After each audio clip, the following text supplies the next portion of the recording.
जो भी students exam देने जाते हैं वो यही चाहते हैं कि मैं एग्जाम में अधिक से अधिक स्कोर करूं, चाहे तैयारी कम हो या ज़्यादा।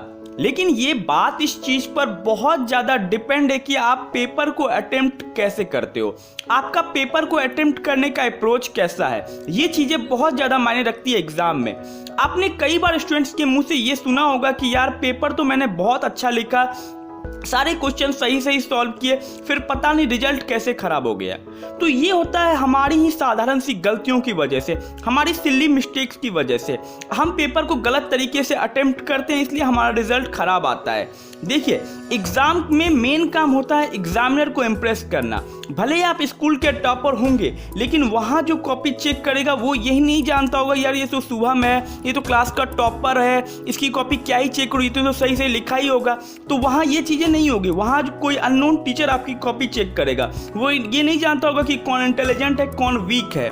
वहाँ पर तो जो कॉपी को सही ढंग से लिखेगा, पेपर को सही ढंग से अटेम्प्ट करेगा, वो अच्छे मार्क्स लाएगा। भले ही आप कितना भी कमजोरी क्यों ना हो, अगर आपने एग्जामिनर को अपनी कॉपी सही ढंग से पढ़वा दी, एग्जामिनर को इम्प्रेस कर दिया, तो आप निश्चित ही अच्छे मार्क्स लेकर के आओ। तो आज मैं आपको बताऊंगा कि आपको पेपर को कैसे अटेम्प्ट करना है, क्या अप्रोच लगाना है आपको पेपर को सॉल्व करते वक्त, ताकि आप एग्जाम में अधिक से अधिक स्कोर कर पाओ।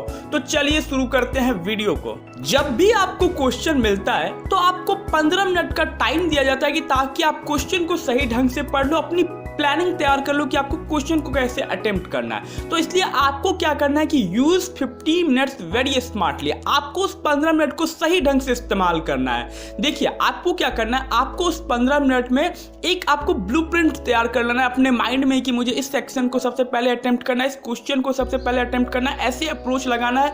तो आपको ये सब चीजें उसी 15 मिनट तैयार करनी है, क्योंकि ये बहुत ज्यादा जरूरी है आपके लिए। प्लानिंग, आपका सही अप्रोच बहुत जरूरी है। आपको शुरुआत में ये सब चीजें पता कर लेनी, अपने माइंड में रख लेनी कि मुझे ये सब क्वेश्चन पहले करना है। पूरे क्वेश्चन को पहले एक बार अच्छे से पढ़ना है आपको, ठीक है। उसके बाद आपको ये देखना है कि मुझे किस सेक्शन से शुरुआत करनी चाहिए, कौन सा सेक्शन मेरे लिए सबसे इजी रहेगा, कौन से सेक्शन से मुझे ज्यादा क्वेश्चन आते हैं। तो इस तरह से आपको करना है आपको। तो आपको 15 मिनट का वेरी स्मार्टली यूज करना है। दूसरी चीज, आपको आंसर टू द पॉइंट लिखना है। टू द पॉइंट कहने का मतलब कि जो क्वेश्चन पूछा गया आपको आंसर उसी से रिलेटेड लिखना है। जैसे आपको फ्रेंच रिवॉल्यूशन पूछा गया तो आपको फ्रेंच रिवॉल्यूशन से रिलेटेड ही आंसर लिखना है, कुछ और नहीं लिखना है, आपको कुछ अलग से ऐड नहीं करना है। क्योंकि देखिए, एग्जामिनर ने सारा खेलना, आपको एग्जामिनर को इंप्रेस करना। आपको एग्जामिनर को जितनी आसानी होगी आपकी कॉपी पढ़ने में, आपको उतने अच्छे मार्क्स मिलेंगे, ठीक है। तो आपको क्या करना है, आपको आंसर टू द पॉइंट ही लिखना है और आपको वर्ड लिमिट का ध्यान रखना है। मतलब अगर आपको शॉर्ट क्वेश्चन आंसर पूछा गया तो आपको शॉर्ट तरीके से ही लिखना है। मतलब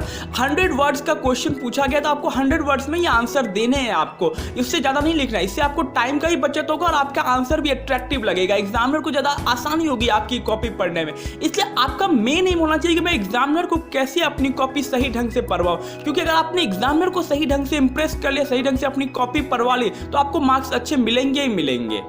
तीसरी बात, एग्जाम में आपको कोई क्वेश्चन छोड़ना नहीं है। Don't leave any question in your exam. दोस्तों, जो क्वेश्चन आपको आता है तो वो तो आप लिख ही लोगे, लेकिन जो क्वेश्चन आपको नहीं आता है उसमें भी आपको अपना माइंड यूज करके, अपना दिमाग यूज करके उसका आंसर लिखना है। मैंने पहले ही बता रखा था ये बात आपको कि आपको जो क्वेश्चन नहीं आ रहा है, आपको उससे रिलेटेड क्या आ रहा है वही आपको लिख देना है। जैसे सपोज अगर आपको पाइथागोरस थ्योरम प्रूफ करने पूछ दिया, लेकिन आपको पाइथागोरस थ्योरम प्रूफ करना नहीं आता, लेकिन आपको स्टेटमेंट तो आ रहा है उसका, तो आप स्टेटमेंट ही लिख दो और थोड़ा बहुत कुछ मैथमेटिक्स कैलकुलेशन करके आंसर को थोड़ा आप लिख देना, जो भी आप थोड़ा प्रूफ वगैरह कर देना। तो बस ऐसा ही आपको करना है। जो क्वेश्चन नहीं आ रहा है उससे रिलेटेड आपको क्या आ रहा है वही आपको लिख देना है दोस्तों, ठीक है। तो यही क्वेश्चन, लेकिन छोड़ना आपको कुछ भी नहीं है एग्जाम में। चौथी बात, आपको अपने आंसर को नीट एंड क्लीन रखनी है। जी हाँ दोस्तों, ये चीजें बहुत ज्यादा इंपॉर्टेंट है आपको अच्छे मार्क्स लाने के लिए। आपकी जितनी कॉपी साफ सुथरी होगी, जितना आपको एग्जामिनर को आपकी कॉपी पढ़ने में आसानी होगी, आपको उतने ही मार्क्स मिलेंगे।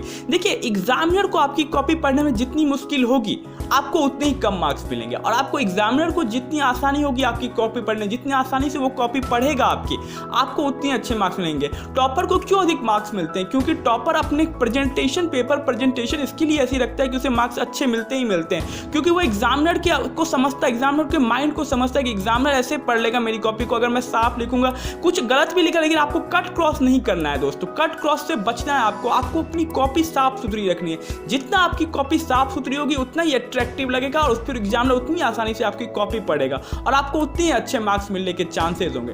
तो दोस्तों ये कुछ टिप्स थी, ये कुछ पॉइंट्स थी कि आपको पेपर को कैसे अटेम्प्ट करना है, पेपर को कैसे अप्रोच करना है। अगर वीडियो अच्छी लगी हो तो वीडियो को लाइक जरूर कर देना और चैनल को भी सब्सक्राइब कर ले, क्योंकि इस चैनल पर मैं बोर्ड एग्जाम से रिलेटेड वीडियो लाता रहता हूं। तो मिलते हैं अगले वीडियो में, तब तक के लिए good bye and take care all of you.